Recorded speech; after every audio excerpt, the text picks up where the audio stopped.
This is the output interpretation video for a two-way mixed model ANOVA. After having run your analysis, we're now going to go through the SPSS output.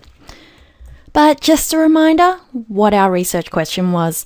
So a researcher conducted an experiment with 50 children to investigate the effects of texting on a child's ability to learn correct written English. 25 children were in the control group, where they were forbidden from sending text for 6 months, and 25 children were in the text messages group. They were encouraged to send text for the same period of time. The researcher measured their grammatical ability before and after the experiment. So hopefully you've saved your SPSS output file and just load it up if it's not already open. This is what it should look like, together with your assumption tests and also the ANOVA that you've run. We're going to go through all of this in PowerPoint. Before we go through the output associated with the ANOVA, we're going to go through the output associated with normality. If you scroll through your output, you should be able to locate the tests of normality table below your descriptives table. So this should be at the beginning of your output. Let's take a look. We can see that for all 4 of our p-values, they are significant. They're below 0.05. That means that the distribution for all 4 of our groups are significantly different from normal. So what does that mean for our analysis of results? Well, Field says that you often hear people say ANOVA is a robust test, which means that it doesn't matter much if we break the assumptions of the test. The F will still be accurate. So there is some truth to this statement, but it is also an oversimplification of the situation. Glass et al. Reviewed a lot of evidence suggesting that the F controls the type 1 error rate quite well under conditions of skew kurtosis and non-normality. Study conducted by Looney investigated the use of ANOVA in about the most non-normal situation you could imagine, when your dependent variable was binary and could only take the values of 0 or 1. Results showed that the ANOVA was accurate when there were at least 20 degrees of freedom and at least 20% of all responses were contained into each category. If the smallest response category contained less than 20% of all responses, then the ANOVA performed would only be accurate if there were more than 40 degrees of freedom. So the power of F appears to be relatively unaffected by non-normality. So the evidence suggests that when group sizes are equal, the F statistic can be quite robust to violations of normality. But when group sizes are not equal, the accuracy of F is affected by skew and non-normality, and also affects the power of F in quite unpredictable ways. So what's our conclusion? Based on all the information that was given, for this example, we had equal size groups and our degrees of freedom was 48. So we can argue that the ANOVA is robust to normality assumption being violated for this set of data. And we can justify going ahead with our ANOVA. Alright, so that's normality down. How about our homogeneity of variance assumption? Remember, we tested this while running the ANOVA. So let's go through the results of this table first. Now this table will be located underneath your test of within subjects effects and test of within subjects contrast tables. If you scroll through your SPSS output past your normality assumption test, you should be able to locate it there. So looking at our p-value, you can see that Levine's test is not significant because both p-values are greater than 0.05. This means our assumption of homogeneity variance is met. On to our output associated with our two-way mixed model ANOVA. If we scroll back up our output and go to the start of the output associated with the ANOVA, just below the heading General Linear Model, you'll find these 2 tables. Our first table simply tells us about our within subjects factor and our dependent measure, which was grammatical ability, and the 2 time points at which this was measured, before and after. The next table tells us information about our between subjects factors, our independent measures being control and text messages. Our next table you'll be familiar with and comes with all analyses in our descriptive statistics table. This merely tells you the number of participants in each condition and the means and standard deviations for grammatical ability as a function of both time and group. Following this is a table which we can actually ignore because this table applies to MANOVAs and relates to the assumption of homogeneity of covariance matrices which do not have use for us. This next table should also be ignored because it relates to MANOVA rather than the ANOVA. Keep scrolling and you'll come to our Mauchly's test of sphericity. This assumption is automatically tested whenever you have a within subjects factor with your ANOVA. But because our time variable only has 2 levels, this table can be ignored, and we can only test for sphericity if we have 3 or more time points. Underneath our test of sphericity table is a table we can't ignore.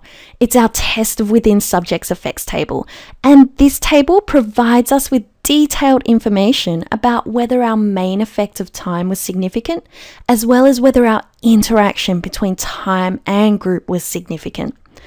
So let's start off by looking at the main effect of time. Remember, when we look at main effects, we're ignoring the effects of our other independent variable. So we're comparing whether there was a difference in grammatical ability of all children before and after the experiment, regardless of whether they were in the control or text messages group. So let's read off this table. We're going to identify the appropriate values here. We can see that our p-value is significant, which means that there was a significant difference in mean grammatical ability when children were measured before and after the experiment. Now, this table doesn't tell us whether our grammatical ability was higher before or after, so we need to find out the direction of the difference. To find out the direction of the difference and see whether the mean grammatical ability was higher before or after the experiment, we need to scroll through our output, and within our estimated marginal mean section, time will be number 2 within this section, and we can find this table here. We can see that the mean grammatical ability was higher before the experiment as opposed to after the experiment. Now, if you scroll through to the bottom of your output, you'll find all your plots here. Locate this plot with time on the horizontal axis, and this is what we get. The plot gives us a visual representation of our estimated marginal means table. It shows that grammatical ability was higher before the experiment, and it seems to drop after the experiment. So in summary, what did we find for our main effect of time? Well, reading off our test of within subjects effects table, we were able to determine that the main effect of time was statistically significant. This means that there was a significant difference between mean grammatical ability between the children when measured before the experiment as compared to after the experiment. When we look at our estimated marginal means to determine the direction of the difference, we found that the grammatical ability of children was higher before the experiment when compared to after the experiment. So that's one main effect down. How about our between subjects factor? Group. Let's now take a look at the main effect of group.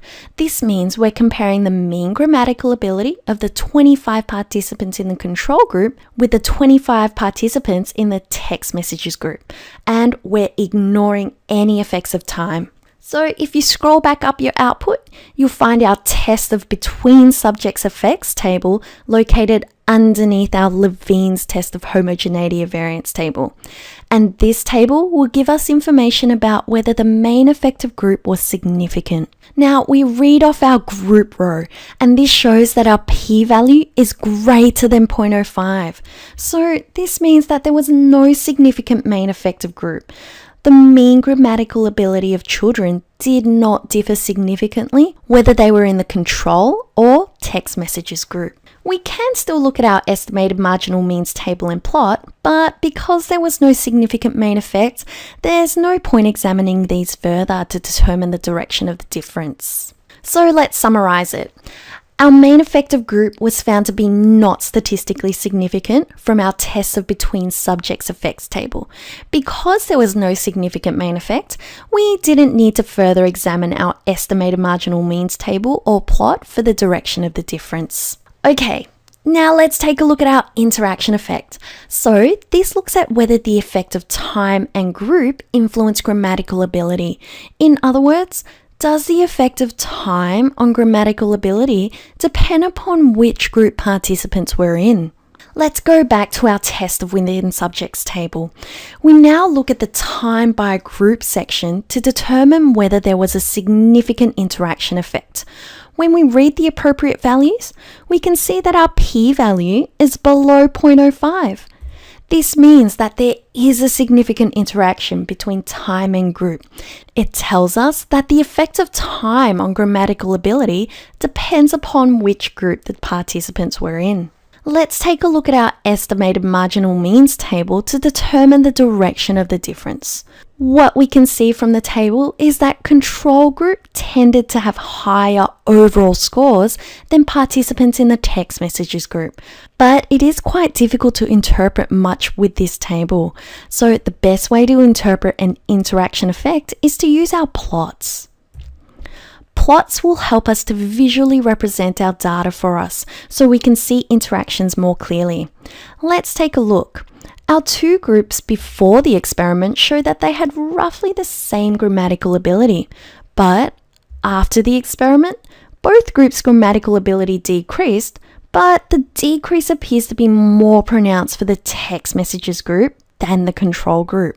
Remember that the estimated marginal means table and plot only gives us information about the direction of difference. We can't determine whether this difference highlighted here is significantly different. So what do we use? That's right, we go straight to our simple effects analysis results. It's the post hoc equivalent test for interaction effects.